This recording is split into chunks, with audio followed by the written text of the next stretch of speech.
Klik link di deskripsi untuk pre-order ya.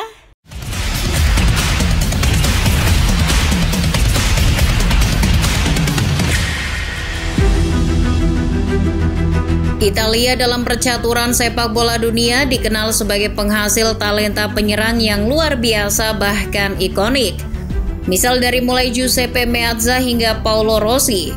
Setelah era dua pemain itu, atakante tajam yang ikonik juga lahir di Italia. Siapa saja mereka? Sebelum kita bahas, jangan lupa subscribe dan nyalakan loncengnya agar tidak ketinggalan video terbaru dari Starting 11. Tampil dengan gaya rambut ikal, gondrong lalu diikat, jarang-jarang penampilan pesepak bola model beginian. Itulah ciri khas Roberto Baggio. Baggio awalnya melambung namanya kala membela Fiorentina di periode akhir 80-an. Di klub Tuscany itu, ia sudah banyak digembar-gemborkan media Italia sebagai calon fantasista terbaik Italia. Ia dikenal tak hanya sebagai seorang pemain yang kreatif dengan skill tinggi, namun insting mencetak golnya juga tak kaleng-kaleng. Termasuk kalau dilihat dari golnya saat membela timnas. 27 gol dan satu-satunya pemain Gli Azzurri yang bisa cetak gol di 3 edisi Piala Dunia telah jadi bukti. Tak hanya gol, Baggio juga punya visi, kreativitas, dan akurasi umpan yang aduhai. Wajar saja jika ia adalah masternya bola-bola mati di Italia pada masanya. Dari Fiorentina, Juventus, AC Milan, Inter Milan hingga tim mediocre macam Bologna dan Brescia merasakan sendiri magis Baggio. Beberapa trofi pun sudah banyak diraih pemain kelahiran Caldogno ini. Namun sayang di puncak karirnya pada Piala Dunia 1994 ia malah diingat sebagai biang kerok kegagalan Gli Azzurri meraih gelar juara dunia. Kegagalan penaltinya masih menjadi luka bagi publik Italia. Namun ia rela meminta maaf. Ia menyesalinya dan hingga kini masih merasa berhutang pada sepak bola Italia. Terlepas dari itu semua, Baggio tetap melegenda di tanah Italia. Ia dikenang sebagai teladan karena semangat, dedikasi dan kegigihannya dalam sepak bola. Kisah perjuangannya juga menginspirasi banyak orang di Italia.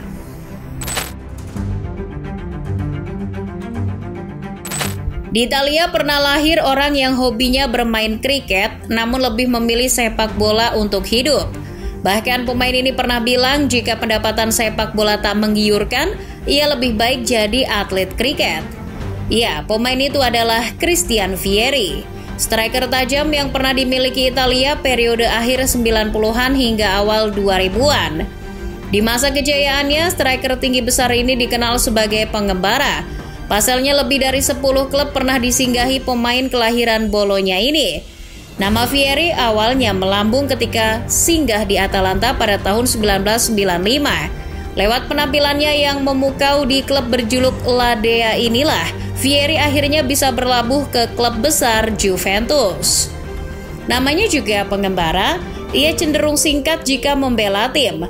Namun yang paling diingat dan ikonik dari striker ini adalah jadi orang Italia pertama dan satu-satunya yang menjadi top skor La Liga. Vieri meraihnya ketika membela Atletico Madrid di tahun 1998. Italia jelas bangga punya striker predator macam dirinya. Tubuhnya yang ideal dan fisik yang prima jadi kekuatan utamanya. Dalam duel bola atas maupun duel 1 lawan 1, ia sangat mumpuni. Tembakannya yang keras dari kedua kakinya sering membuat kiper lawan kelabakan. Pemain yang identik dengan nomor 32 ini juga sangat besar jasanya bagi timnas Italia. Pemain berjuluk Bobo ini telah menyumbangkan 9 gol bagi Gli Azzurri di Piala Dunia 1998 dan 2002. Torehan itu membuat namanya bersanding dengan Baggio dan Paolo Rossi sebagai top skor Italia di Piala Dunia.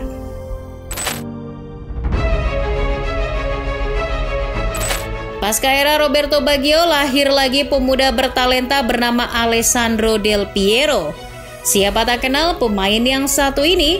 Bagi fans Juventus, pasti pemain ini dicap bak dewa. Dedikasi dan pengabdiannya sudah tak ternilai. Del Piero lahir bukan sebagai pemain yang punya fisik tinggi besar layaknya seorang striker, namun kalau dilihat dari jumlah golnya, bisa diadu dengan para striker lain. Lihat saja selama karirnya bersama Juventus sudah 290 gol ia ciptakan. Penyerang mungil 173 cm itu sudah sejak tahun 1993 berseragam Juventus. Del Piero sejak muda tak malu belajar dari para seniornya seperti Roberto Baggio, Ravanelli, maupun Vialli. Ia tumbuh menjadi pemain yang kreatif dan punya skill tinggi. Caranya umpan dan memanfaatkan bola mati juga mirip Roberto Baggio. Pemain kelahiran Conegliano ini mencapai puncak kejayaannya di akhir 90-an hingga 2000-an awal. Banyak gelar yang sudah ia persembahkan bagi La Vecchia Signora. Tak lupa juga sumbangsihnya bagi negara yang tak bisa dilupakan. Berusia 32 tahun di 2006, ia masih berjasa mengantarkan Gli Azzurri jadi juara dunia. Bahkan gol pentingnya di semifinal melawan Jerman telah membantu Italia lolos ke final. Selain kejayaannya sebagai pesepak bola, hal lain yang diingat dari sosok pemain bernomor punggung 10 ini adalah soal kesetiaan. 19 tahun, ia hanya membela satu klub saja, yakni Juventus. Bahkan ia rela loh bertahan di klub yang dicintainya itu ketika terdegradasi karena kasus Calciopoli.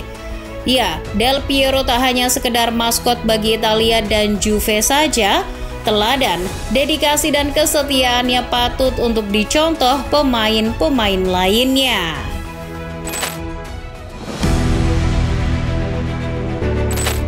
Ngomongin soal kesetiaan Del Piero, ujung-ujungnya teringat akan satu sosok penyerang lagi di Italia yang juga tak kalah setia. Ia adalah Pangeran Roma Francesco Totti. Totti seperti dilahirkan sebagai maskot AS Roma. Hanya Giallorossi klub yang ia bela hingga pensiun. Bahkan nih, ia sempat bilang lebih memilih mati daripada meninggalkan AS Roma. Kecintaan pada panji-panji AS Roma sudah ia tunjukkan sejak masih berusia 17 tahun. Ia menempa karir sepak bola pertamanya di Akademi AS Roma. Ia tumbuh menjadi penyerang yang handal. Tendangan ikoniknya yang keras serta kemampuan eksekusi bola matinya tak usah diragukan lagi. Totti juga pandai bermain di berbagai posisi lini serang. Salah satu yang ikonik yakni ketika di tahun 2006 ia sempat diposisikan sebagai false nine oleh Spalletti di AS Roma. Totti adalah kapten termuda dalam sejarah AS Roma. Ia diberi mandat ban kapten saat usianya baru menginjak 20 tahun. Kepercayaan serigala ibu kota terhadapnya telah ia buktikan sepanjang karirnya. Scudetto di tahun 2001 adalah salah satunya. Totti membawa publik ibu kota Italia berpesta merayakan gelar itu. Sejak itu, media-media Italia menyebut Totti sebagai The King of Rome. Namun, yang tak dilupakan juga oleh Totti adalah gelar juara dunia tahun 2006. Ia menjadi saksi sekaligus bagian skuad Gli Azzurri yang berpesta di Jerman. Gelar itu dianggap Totti sebagai gelar penyempurnaan dalam hidup. Totti sangat mencintai negaranya seperti juga ia mencintai AS Roma.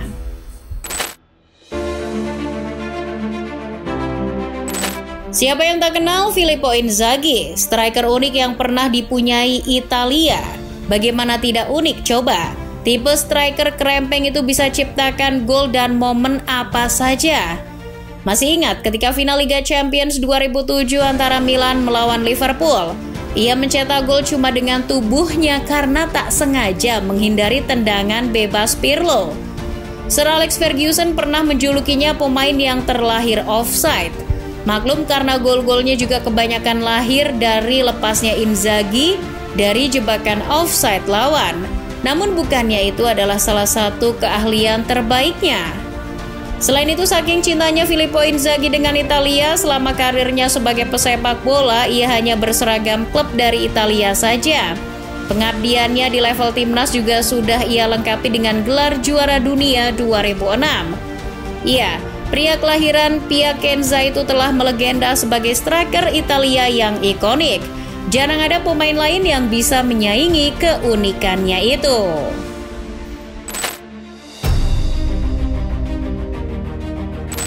Satu lagi yang tak boleh dilupa, Italia pernah punya striker gacor yang punya tinggi badan hingga 1,93 meter bernama Luca Toni. Karir Toni mulai menanjak ketika membela Fiorentina. Ia menjadi capocannoniere di klub Tuscany itu. Sepatu emas yang diraihnya di Serie A pada tahun 2006 lalu mengantarkannya jadi bagian skuad Marcelo Lippi di Piala Dunia 2006. Sungguh beruntungnya Toni, ia bisa merasakan indahnya gelar juara dunia bersama Gli Azzurri. Sejak itulah namanya populer di dunia, sampai-sampai legenda Munchen Franz Beckenbauer tergiur dan akhirnya meminta Die Roten untuk merekrutnya. Sebagai striker murni, karakter bermain Toni unik. Meskipun tidak cepat, tapi ia piawai menempatkan posisi. Selain duel udara, jangkauan kakinya yang panjang dan kuat dalam menguasai bola jadi beberapa kelebihannya. Beberapa gelar telah ia koleksi, termasuk yang spesial adalah gelar sepatu emasnya. Sudah 5 sepatu emas ia dapatkan selama karirnya. Namun yang paling ikonik adalah sepatu emasnya yang diraih di tahun 2015 bersama Hellas Verona. Pasalnya, Toni meraihnya di usia 38 tahun. Itu adalah pencapaian yang gila bagi seorang striker yang sudah berusia senja.